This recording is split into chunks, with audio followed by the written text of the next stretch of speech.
Are we allowed to box for summer league? I don't think we're allowed to box for summer league. I feel like that needs to be saved for more important situations, more important times. Laker fans, what is going on? NBA fans, appreciate you guys being a part of the show. Um, I kind of like the live thing here. I really do. I enjoy doing the live one. So we just watched the Lakers Hornets play in their summer league tournament out in Vegas. So Lakers took care of business in that one. I'll talk a little bit about the game. 93-75 Lakers. Um, Colin Castleton. This guy's kind of making a little bit of a name for himself, especially with the Lakers trying to figure out what to do with that 14th roster spot. A lot of conversations about going out and getting a big man.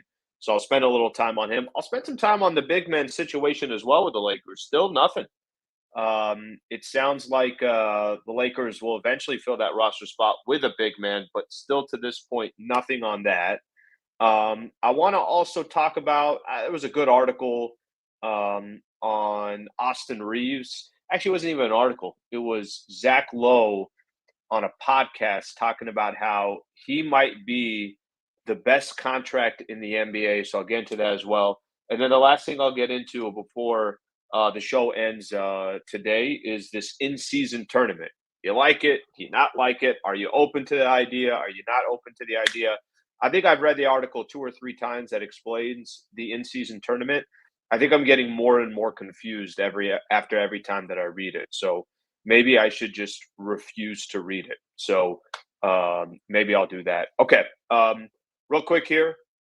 If you guys can subscribe to the channel, I would appreciate it. I would, if you were right here, I'd give you a hug if you could subscribe to the channel. Now, maybe that hug would draw you away from subscribing to the channel, but either way, I'd greatly appreciate it. So please subscribe. If you like the episode, hit the like button as well. Okay, so let's get into that summer league game here real quick. So these are 2 games in a row. The Sacramento Classic or the California Classic up in Sacramento, I watched, but nothing crazy. I was more just kind of watching of my interest with Max Christie. But these first 2 games in summer league, I had some interest in. Again, Max Christie, and then today I wanted to watch a little bit of Brandon Miller for the Charlotte Hornets. So he's, obviously he's the number 2 pick. We saw Victor Wembanyama on Friday. I think Wembanyama's got a game at 5 o'clock later today. Brandon Miller was the number 2 pick. I'd like to see Scoot. I haven't seen Scoot yet, but some of these youngsters, it's kind of cool to see them for the first time.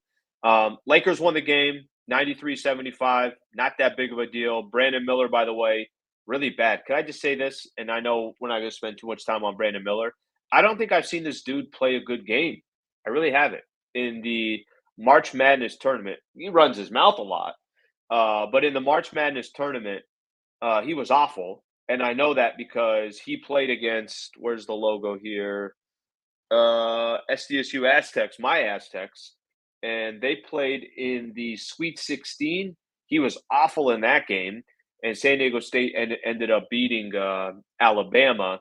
But I don't think I've seen this dude play a good game. He was 4 of 18 from the field, 0 of 7 from 3, 10 points, 8 rebounds, 4 assists. I get it. I understand it. Just summer league. I was just talking about it the last live that I did about Victor Wembanyama. I don't pay too much attention because it's summer league. But damn, I genuinely don't think I've watched this guy play a good game. Okay, let's forget about the Charlotte Hornets. Let's talk about the Los Angeles Lakers. I thought it was Jalen Hood-Schifino had kind of a nice overall game. Nothing crazy, but I keep an eye on him. I keep an eye on Maxwell Lewis as well because those were the 2 draft picks that the Lakers made. So just naturally, you want to see these guys. Okay, how do they look? Do they look comfortable? Are they just trying to get a ton of shots up and aren't really paying attention of facilitating? Are they playing any defense? I think you could get some characteristics from guys in some of these summer league games. But Schifino, 15 points, 5 assists off of 10 shots. I like that. He got to the free throw line, pretty decent amount, got there 6 times, was 5 of 10 from the field. They played him 31 minutes. So it was nice to see him. Nice to see him just look comfortable. That's it. Had a couple nice dimes. Listening to the broadcast as well, they were finding ways to kind of highlight what he was bringing to the table. I'm gonna save Castleton for last because that will kind of lead me into another conversation.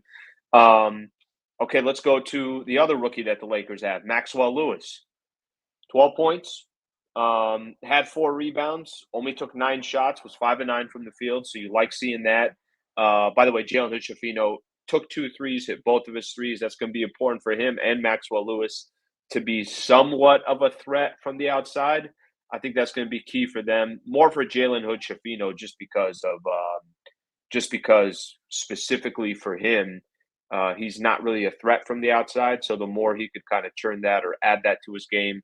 So I thought the 2 rooks for today were nice. Both of them found a way to contribute in a game that ultimately doesn't mean anything, but for their own development, for their own, however you want to look at it, the process of what they're going to do, what they're going to accomplish in the summer league.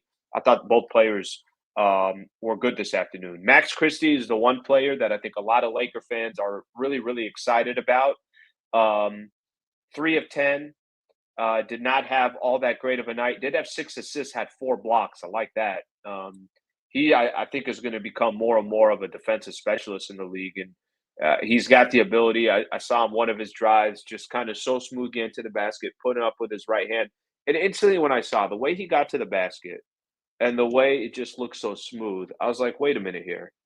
That's very similar to my game. So again, I think I mentioned this last episode too, where I said Max Christie is bulked up 10 pounds. Look at his body. I compared that to me.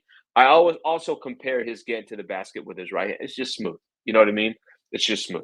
No, but in all honesty, on Max Christie, this has been a really nice summer league for him. So whether he's putting up a lot of points or not, the 6 assists, the 4 blocks, you got to like. So ultimately, I thought just watching some of these youngsters play, the 3 I'm paying most attention to are the 2 draft picks plus Max Christie. I thought the 2 draft picks had a nice night, or had a nice day, and I'm going to get to Colin Castleton in just a second. Let me read off. Let me read off some of these comments here before I get there. Okay, JHS was solid.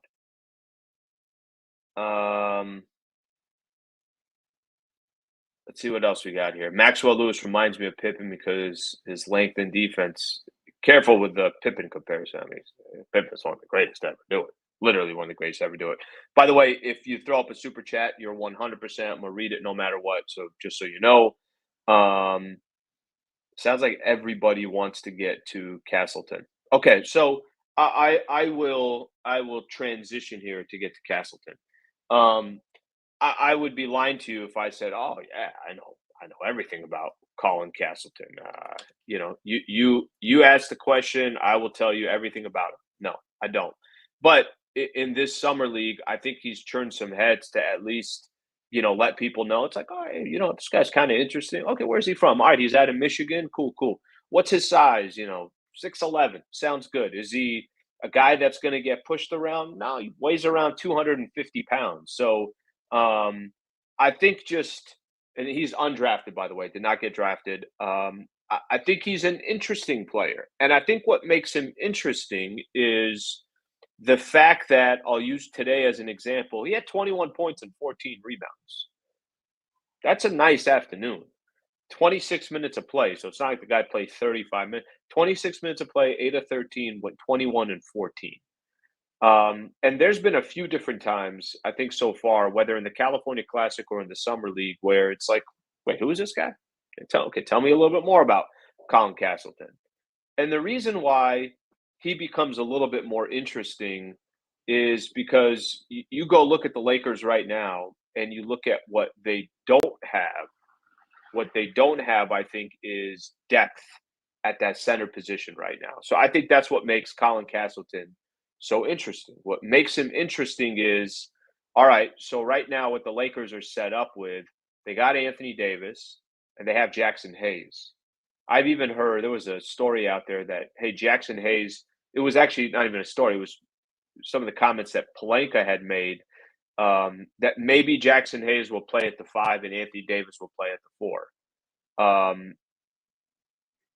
I don't know if that's the type of player that you want playing side by side with Anthony Davis, but we'll worry about that. That's a separate conversation. We've heard Christian Wood's name be thrown around. Will Christian Wood really be on a minimum contract potentially, and could potentially come to Lakers? I made the argument that Bismack Biyombo would, in my opinion, be a nice fit for the Lakers for what they're looking to do, and kind of the I think would just fit better with the Lakers. Christian Wood, much more upside, much more athletic. It kind of offers all of that, but at the same time, Bismack Biyombo, I think, would just be the right fit for who the Lakers are, and that more defensive-minded defensive presence. Christian Wood averaged, I think, 17 and 7 or something like that last year, so the man can ball. Nobody's questioning that part. I think Bobo was another name that I think is now being rumored around the Phoenix Suns. That's another person that we've heard.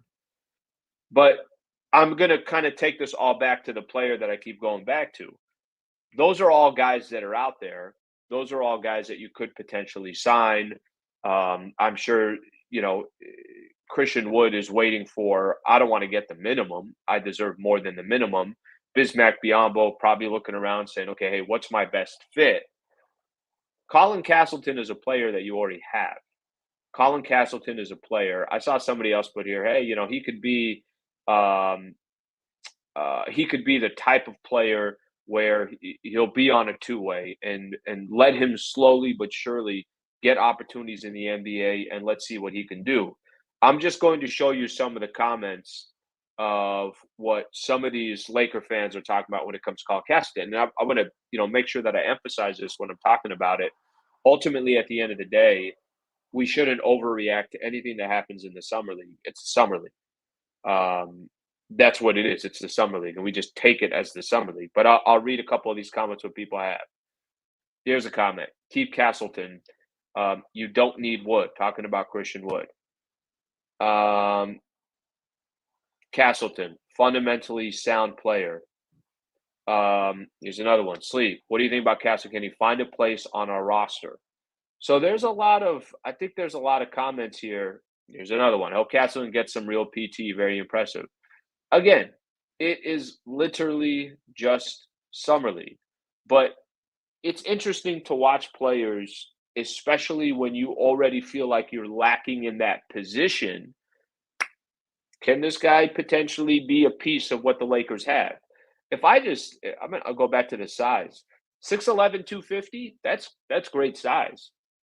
And if he's doing work on players in the if he's doing work on players in the summer league, okay, it's summer league. There's a lot of these guys that aren't even going to be in the NBA. But 21 points, 14 rebounds, 8 of 13 from the field, and he's had a good summer league plus that California Classic. Like I said, that's just one name that keeps coming up on people that hit me up on social media or when I do the YouTube, any of that stuff. I'm looking at the comments here. I'm like, damn, a lot of people are impressed with what Castleton's bringing to the table so far. It's funny. It's kind of seeing his, I don't know if you want to call it transformation, but it helps when you have a player that I guess you can call it, what is he, 23 years old? So technically, he played at Michigan, he played at Florida. So I think there's a little bit of, okay, this guy's been around a little bit longer. This is what you're seeing from some of these players that maybe don't get drafted or they go in the second round. They're usually players that have been in the league or they played in college for a longer period of time and they're more NBA ready. So that's the one thing that I would say to that as I sit here with all of these different Castleton comments. Castleton has great size, 6'11", 250. Imagine when he bulks up, shades of Zubats, but a better passer. He actually had a really, really nice pass during the game. Watching the game on ESPN earlier. Let's see what else. By the way, there's also a lot of people that are saying, go get Tristan Thompson. All right, let's see what we got here. That's what's happening. They're going to rotate Jackson, Bismack, Wood, and AD will go to the 4. Question, where does LeBron play? LeBron will kind of be a floater, you know what I mean? Just like LeBron has. Sometimes he'll bring the ball up the floor and he's playing point guard. Other times he'll be a small forward. Other times he might have to guard Jokic for whatever reason. So I think Braun is going to be a little bit all over the place. I think that part is already knows. Castleton, impressive. Al, can you explain the Castleton sign process? Are players allowed to drop out of the draft and sign with whatever team they want? Um, he- he's undrafted, so the Lakers actually picked him up as an undrafted player, and now the hope is that he's just going to be within their farm system. I'm sure the G League he's going to get opportunities, and I'm sure maybe depending on what the roster looks like, if he'll get opportunities a little bit further down once the season starts. Um, Okay, this one is random, but I'm going to read off it. Talk about the stupid new flopping rule. I don't think it's a stupid rule. Why is it a stupid rule? They got to stop flopping. Flopping is stupid. I can't stand flopping. I really can't. And I think to now is it perfect? It's not perfect. They're going to have to try to figure out what to do in regards to what's a flop and what's not a flop. I hate that the game stops, but I hate flops. I hate when players are throwing their body out, they're throwing their face out. There's replay comes and it doesn't. That guy's elbow wasn't even close to the dude's chin. I hate flopping. So if there's a way to eliminate that in the game, and somebody who flops knows that they are risking their team as far as getting a tech or something along those lines, I'll take that. All right, see what else we got here. This is it seems like there's a lot of Laker fans concerns on this one. When do you think we'll get a center, Sliwa? I don't I don't know if I don't know if I don't know what the holdup is. Let's put it that way. Now it is what it is. I think Lakers. I'm sure there's other players. I'm sure Christian Wood out there is saying to himself, "I don't want to sign a minimum." And Bismack Biyombo could be waiting for the dust to settle, even though we're this far. Dario Saric just signed with the Golden State Warriors. Um, I think that players have to look at if you're going to get the minimum, and you know you can get the minimum with a number of different teams. Now you're looking at okay, how much exposure can I get? How much playing time am I going to get at the place that I'm going to go play at? How do I set myself up so that this year could be my prove it year? So next year I actually get a contract that could be multi-year or could be more than the minimum. So I think that's the challenge I think you have right now if you're the Lakers. I think part of the challenge that you have is what I just said, where these guys got to look out for themselves. You know what I mean? Okay. Vlade and Fisher were flop kings. Absolutely. There were a lot of guys that would flop. I can't stand it. Let me think. Let me do this one. James Harden flops. Bron. I mean, what did Bron say one time? He was like, "I don't flop," and then the next game he flopped. It's used this strategy. You know what I mean? And unless if you want to take it out of the game, then there's a simple way of doing it. Make sure that there's repercussions if you do flop. So I think that has a lot to do with it. Glenn, thank you for the super chat, brother. I really appreciate that. Like I said, I know I mentioned this earlier. If you guys can please subscribe to the channel, we'll greatly appreciate it. If you do throw a super, I will make sure to read it. Love the show out. How does Castleton look on the defensive end? So this is going to be more, and thank you again for the super chat here. Um, I think anytime I know size doesn't always indicate that, hey, if he's a big guy, then you know what, he's going to protect the rim, any of that stuff. I know there's always concern from that front. But I think that's a rim protector. You're 6'11", you got a good wingspan. You're 250 pounds. You like being around the basket. You like being around the paint. I think there's a good chance that at least do a lot of the dirty work.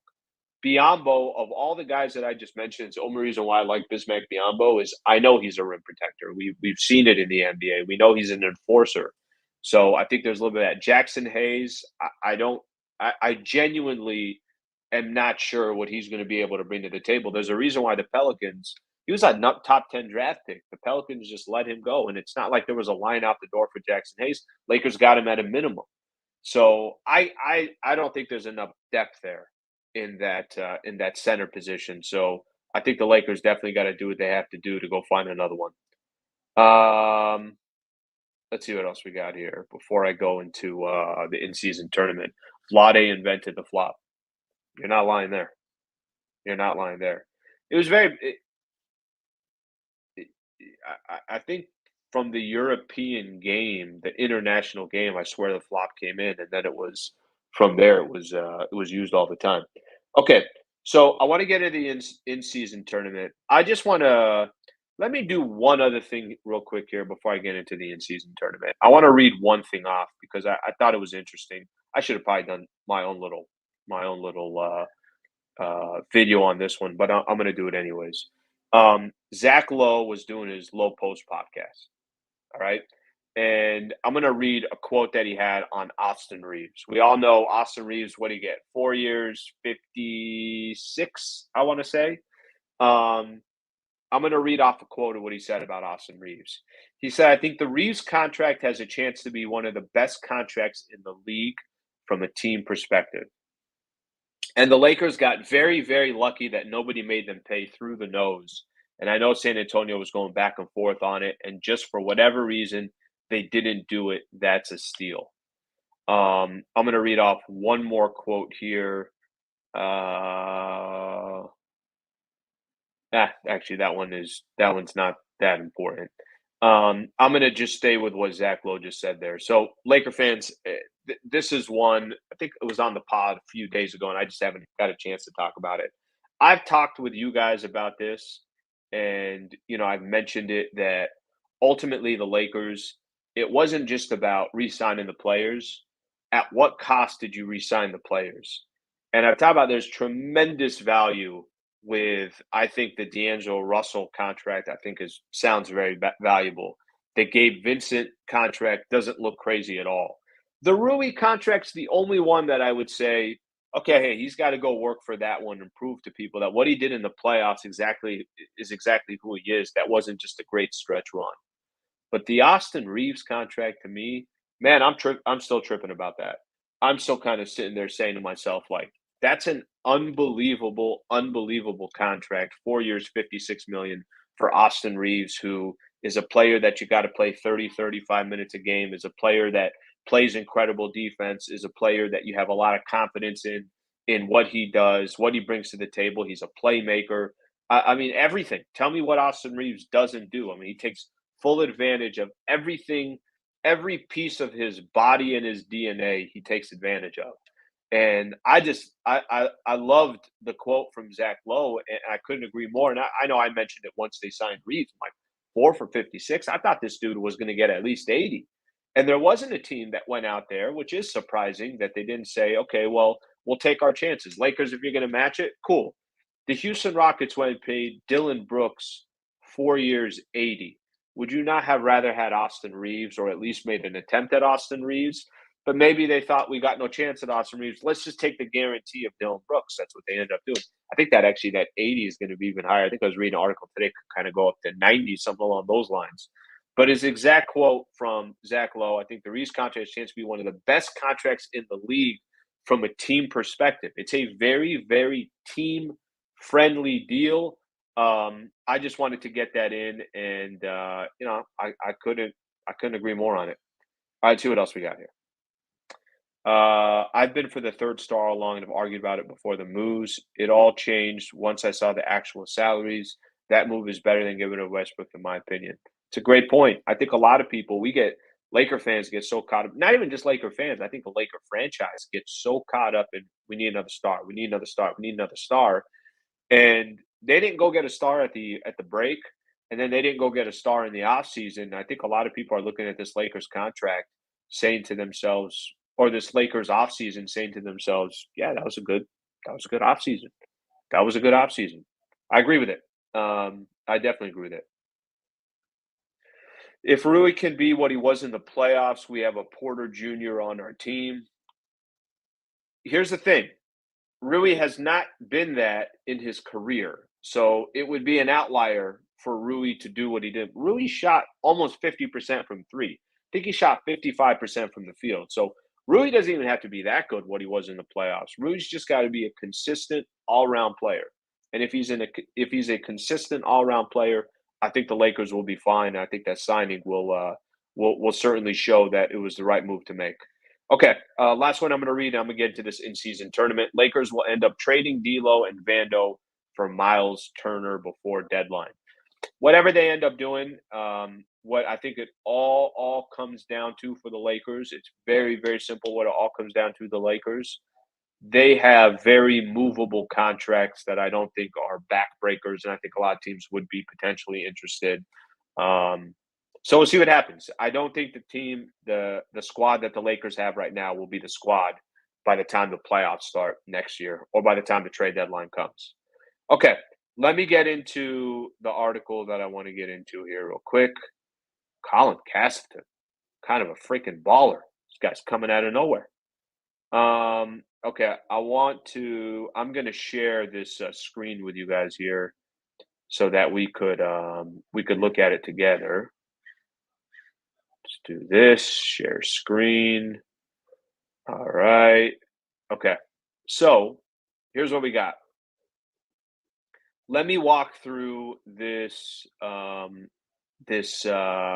in-season tournament. Okay. Let me first say this. I want to first start by saying this about the in-season tournament. I genuinely am not sure what the hell it is, and I'm not 100% sure if people are going to like it. But I'm going to preface by saying this. Anytime you try to come up with a new idea, and this is a very Euro league, soccer league concept, and it kills it in Europe. So I think the NBA is trying to be very creative. Now, they could be too cute and they could fall flat on their face. However, um, it's basically your regular season game. So I want people to understand this. This isn't okay, you stop the regular season and you start this tournament. It doesn't mean you're adding 7, 8, 9 more games. No, this is part of your 82 game schedule. It's just a way of having a tournament in the middle of the season. And the idea and the concept is to make it a little bit more exciting, maybe have more at stake, which I question if there really is anything at stake in this. But they're not adding any more games. If you make it to the finals of this in-season tournament, then you will technically play one more game than everybody else. You'll play 83 games. So keep that in mind. All right, let's go through the article. NBA officially unveiled its newly formed in-season tournament. The event is accumulation of a vision NBA Commissioner Adam Silver has had for years to bring a European Cup-style competition to the league. I'm not going to get into his quotes because I think the quotes are just very basic. As part of Saturday's announcement, the league also unveiled the 6 5-team groups, 3 made up of Eastern Conference teams and 3 made up of Western Conference teams. They call it their group stage. I'm going to go the Laker one. Lakers are part of this group 4. I think it's Group A in the Western Conference, whatever it is. So the Lakers are going to be in a group with the Memphis Grizzlies, the Phoenix Suns, Lakers, of course, the Utah Jazz, and the Portland Trailblazers. All right, gets a little confusing of how they put these groups together in the pods. I'm not going to worry too much about that. I think the place that or part of the details to know, the group play portion of the tournament will consist of 4 games, one against each of the other 4 teams across each group. So for the Lakers, to give an example, the group that they're in, they'll play the Grizzlies, the Suns, the Jazz, and the Blazers.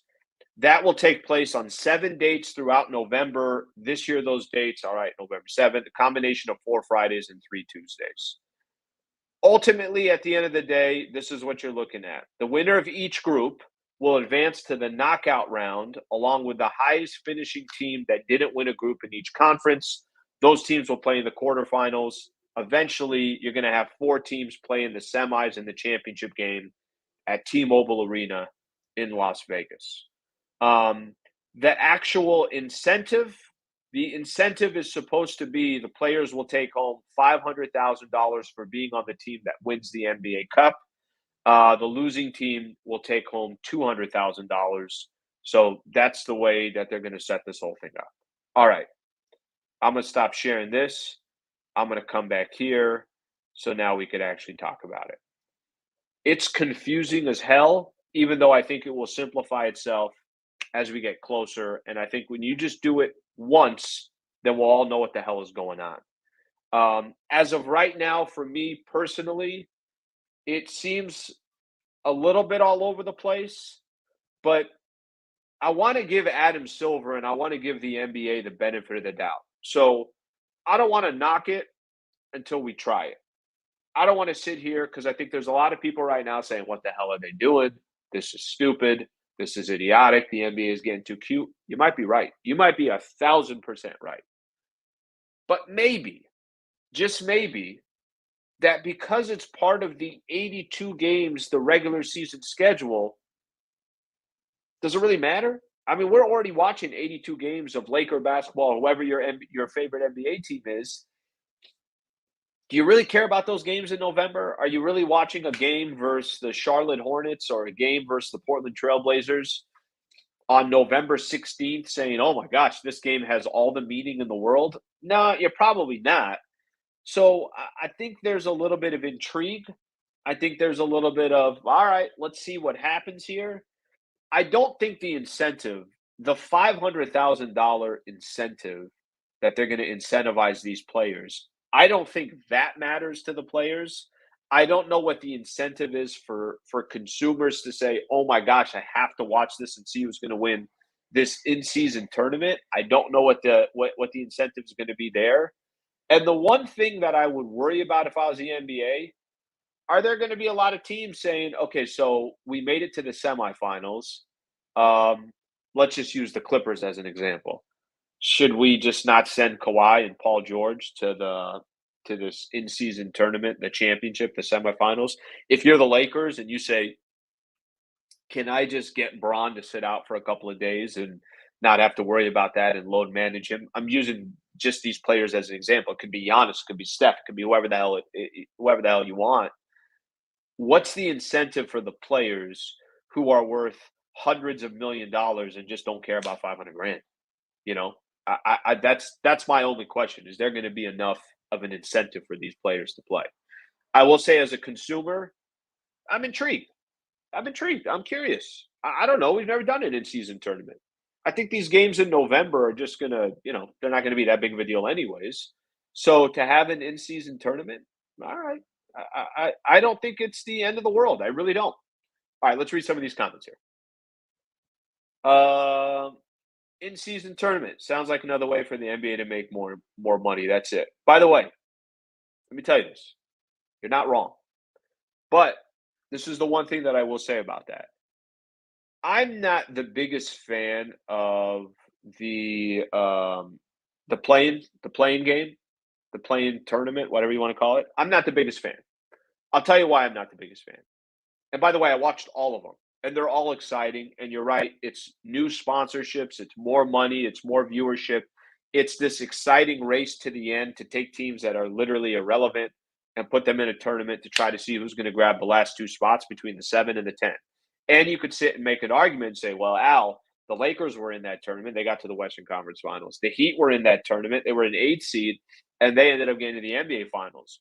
So I wasn't the biggest fan of the playing tournament, but I'm watching it, and it actually seems to have been very, very successful. The only thing I didn't like about the playing tournament, I think you should be a certain amount of games um, within the final, within the number 8 seed, or a certain amount. Maybe it's the threshold is you got to be 500, or only 2 to 3 games below 500, or you're not in it at all. But the NBA doesn't care about that. NBA is trying to make as much money as they possibly can. Okay, let me read a couple more of these comments here. A lot of comments. I'm surprised on this. Okay, no incentive to win. Agree with that. That's the one thing that I'll kind of sit back and say as well. I don't really know what the incentive is. So if it's 500 grand, the stars are making a lot of freaking money. I don't think they care about the 500. You and I care about the 500, but I don't think they care about the 500. Okay, let's read another comment here. We have this in Europe in football. It won't work in the NBA because there are two conferences. They cannot add value on it due to the structure of the competition. Gonna end up bad. Find out. I guess there's only one way to find out. All right, let me find another one here. Players get paid at least. Works in soccer, but in NBA it seems super dumb. 500K split. No, 500 each. Each player gets 500. That's like a rounding error for the amount of money they're going to make in advertisers, new advertisers. Won't this hurt future expansion teams? Not at all. I don't think it will. the expansions will come whenever that comes. I think, probably Vegas and Seattle in the next few years or something along those times. Um, if for more money, but more importantly, it has to be people talking about the NBA year round. If they had to do this and it had to take away from it, you adding games to the regular season, I wouldn't have liked it. The fact that it's just part of your regular season schedule, I'm kind of okay with it. Are all games at T-Mobile? Yeah, I think no. The semifinals and the finals would be at T-Mobile. Whatever determines home court, I think had to do with records they were talking about. So, yeah, a lot to figure out there, and I don't know if I have all the answers there, but a lot to figure out. AR, thank you for the super chat, brother. I greatly appreciate that. Uncle Slee, thank you for the constant update. Are we getting a new center so AD can play the four? By the way, from this point on, if you got some comments, just put them in. I'll read a few of them, and then we'll wrap it up here. Look at us, 35 minutes live on a Sunday. Good work at it, everybody. Good work at it, everybody. By the way, I got to share with you guys something. Where I'm currently working, I'll share it with you in a second. So on this, we get a new center. We talked a little. I think they got to get a center. I think that's with your 14th roster spot. I think you got to use it for the center position, and then whoever that's going to be. We spent some time talking about Colin Castleton earlier in the show. Maybe that dude's going to make a case for himself to be the center, but it has to be a center.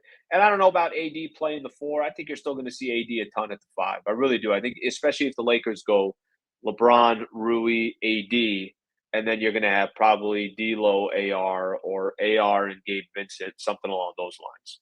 Thank you very much for the super chat. I appreciate it.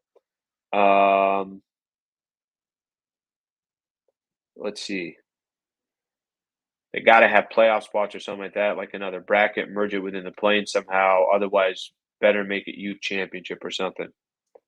Yeah. I think there is. I think it will kind of find its way. Colin has started making a case for himself. Guys been great talking about Colin Castleton. So let's see. Let's see what happens on that front.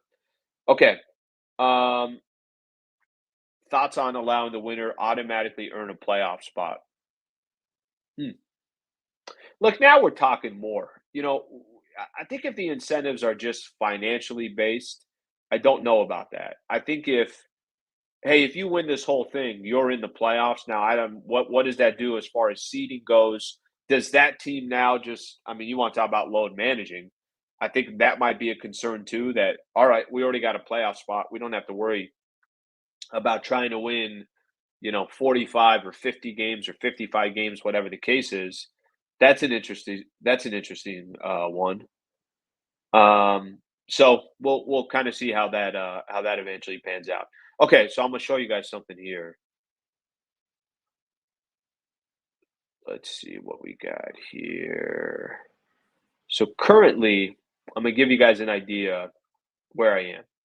So leased out a little office spot, and eventually, what I'm gonna do here is I'm gonna turn this into a little YouTube radio podcast studio. There's literally nothing in here yet. I just took it over a week ago or so. So this spot will definitely be transforming over time. I'll show you guys a little bit of the space here. So you guys get a little bit of an idea. So over time, it will just kind of have. Here's kind of the outside of it. I got a little patio area. Over time, I'm gonna turn it into a YouTube studio and take it from there. We got Rookster right here. Rook, say hi, buddy. Say hi. Hey, hey. All right, nothing from Rookster. So that's eventually that's going to be what we use this little spot for. So I'm actually trying to get working on this thing pretty soon, and then we'll get a nicer YouTube operation going and kind of take it from there. So that's the plans for this bad boy, and we'll see where it goes from there. Okay. Okay, Rook, we're in the middle of a live broadcast here. You could wait a second here. Okay, let me read off one more of these, and then we'll call it a day from here. Can Max Christie get into the rotation? Glenn, thank you very much for the super chat. All right, to be completely honest with you here, I think Max Christie will get opportunities this upcoming season. I really do, actually. I think he's going to get opportunities, and The reason why I think he's going to get opportunities is because first off, his game, the guy plays defense. He gained 10 pounds of muscle. He's working his you know what off to just be a part of the mix with the Lakers right now. He's talking about how he wants to play in all these summer leagues games. He wants to play as much as possible. And he's going to make a case for himself. Doesn't have to be on the offensive end. I'm not telling you that's going to be perfect, but I think the man has a chance to put himself in the rotation at some point this year and hopefully have some meaningful minutes for the Lakers. Okay, Laker fans, NBA fans, I appreciate you guys all joining in on this live broadcast. We'll do this again. I'm sure this upcoming week we'll have some more opportunities. By the way, Max Christie, I'm going to have on my radio show this upcoming week.